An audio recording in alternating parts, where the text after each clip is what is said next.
Pemirsa, terima kasih Anda masih bersama kami. Militer Israel mengklaim membunuh pemimpin sel Hamas yang disebut menyamar sebagai jurnalis Al Jazeera, Anas Al-Sharif, dalam serangan udara di kota Gaza pada hari Minggu. Ya, namun demikian klaim tersebut dibantah keras oleh Al Jazeera dan kelompok jurnalis Palestina.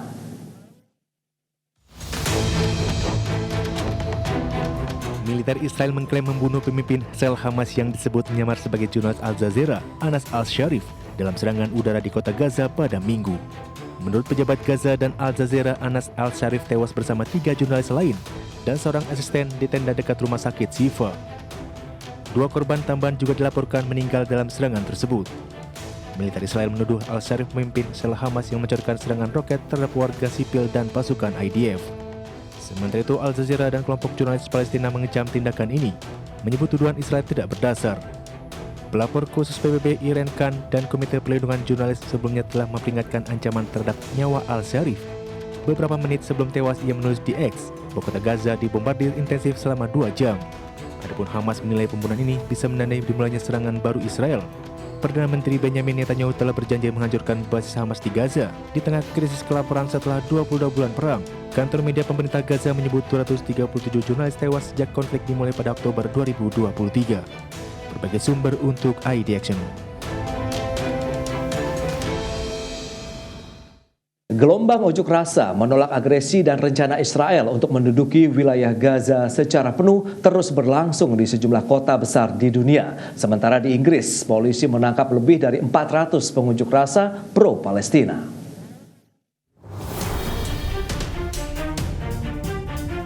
Gelombang unjuk rasa digelar secara besar-besaran di sejumlah kota besar dunia pada Sabtu hingga Minggu kemarin.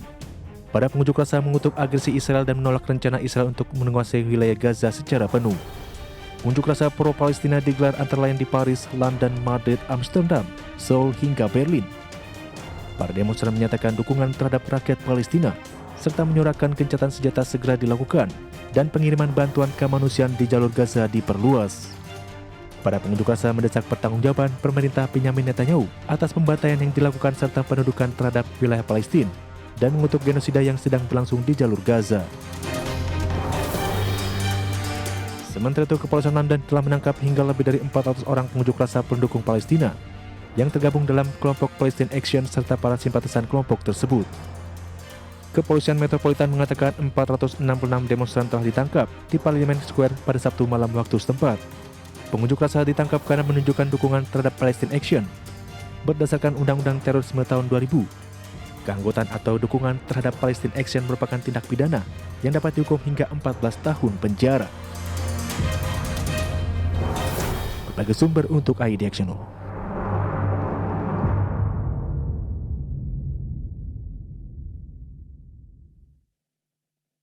Pemirsa, 4 negara anggota Dewan Keamanan Perserikatan Bangsa-Bangsa menentang rencana Israel untuk menguasai penuh wilayah Gaza.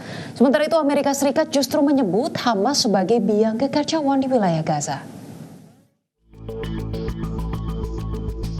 4 dari 5 anggota tetap Dewan Keamanan PBB mengecam rencana Israel untuk menguasai total wilayah Gaza. Hal tersebut terungkap dalam pertemuan darurat yang digelar pada hari Minggu kemarin waktu setempat. Sementara itu, Amerika Serikat tetap bersikukuh mendukung rencana penguasaan Israel terhadap Gaza dan menyatakan Israel melakukan tindakan pembelaan diri. Rusia, China, Inggris, dan Prancis menentang keras rencana pemerintahan Benjamin Netanyahu untuk menguasai Gaza sepenuhnya dan menggusur warga Palestina dari utara ke selatan. Rusia menuduh Menteri Luar Negeri Israel Gideon Sa'ar munafik dan mengklaim bahwa Sa'ar mengetahui keputusan kabinet tersebut saat tampil di Dewan Keamanan PBB pada Selasa pekan lalu.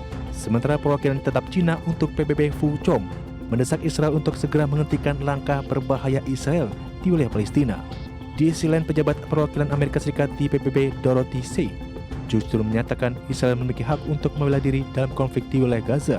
Dia menyalahkan Hamas atas masalah yang terjadi di Gaza dan menyebut Hamas selalu menolak kesepakatan gencatan senjata di Gaza.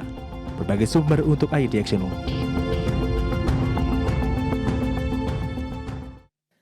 Perdana Menteri Australia Anthony Albanese memastikan Australia akan menyatakan pengakuan terhadap negara Palestina dalam sidang Majelis Umum PBB ke-80 pada September mendatang. Rencana tersebut diumumkan Albanese dalam pernyataan usai rapat kabinet pemerintah Australia hari ini. Menurut Albanese, rencana pengakuan Australia terhadap negara Palestina merupakan bagian dari upaya yang terkoordinasi dalam mendorong terwujudnya solusi dua negara Israel dan Palestina. Australia akan bekerja sama dengan komunitas global dalam upaya dukungan terhadap berdirinya negara Palestina yang berdaulat. Dengan bergabungnya Australia, maka secara keseluruhan telah terdapat 147 negara yang mendukung berdirinya negara Palestina yang berdaulat. I can confirm that at the 80th session of the United Nations General Assembly in September, Australia will recognise the state of Palestine. Australia will recognise the right of the Palestinian people to a state of their own, predicated on the commitments Australia has received from the Palestinian Authority. We will work with the international community to make this right a reality. Australia is making this statement today following our Cabinet meeting as part of a coordinated global effort building momentum for a two-state solution. Pemirsa, perseteruan panjang antara Armenia dan Azerbaijan berakhir dengan kesepakatan damai yang ditandatangani di Gedung Putih Amerika Serikat pada hari Sabtu waktu setempat. Ya, di mana Perdana Menteri Armenia Nikol Pashinyan dan juga Presiden Azerbaijan Ilham Aliyev menandatangani kesepakatan damai yang dimediasi oleh pemerintah Washington tersebut. Dalam konferensi persnya, Presiden Amerika Serikat Donald Trump menyampaikan bahwa Armenia dan Azerbaijan telah berkomitmen untuk perdamaian abadi setelah konflik selama beberapa dekade terakhir yang disambut baik oleh Iran dan negara-negara barat. Bahkan Pashinyan dan juga Aliyev menilai Trump seharusnya mendapatkan hadiah Nobel perdamaian setelah berhasil melakukan negosiasi damai antar kedua negara. Dilansir kantor berita AFP, kesepakatan tersebut nantinya mencakup pembentukan koridor transit yang melewati Armenia untuk menghubungkan Azerbaijan dengan eksklavenya Nakhchivan sebagai tuntutan lama dari pemerintah Azerbaijan. Di sisi lain, Amerika Serikat akan memiliki hak pengembangan untuk kawasan koridor yang dijuluki rute Trump untuk perdamaian dan kemakmuran internasional di wilayah strategis dan kaya sumber daya tersebut.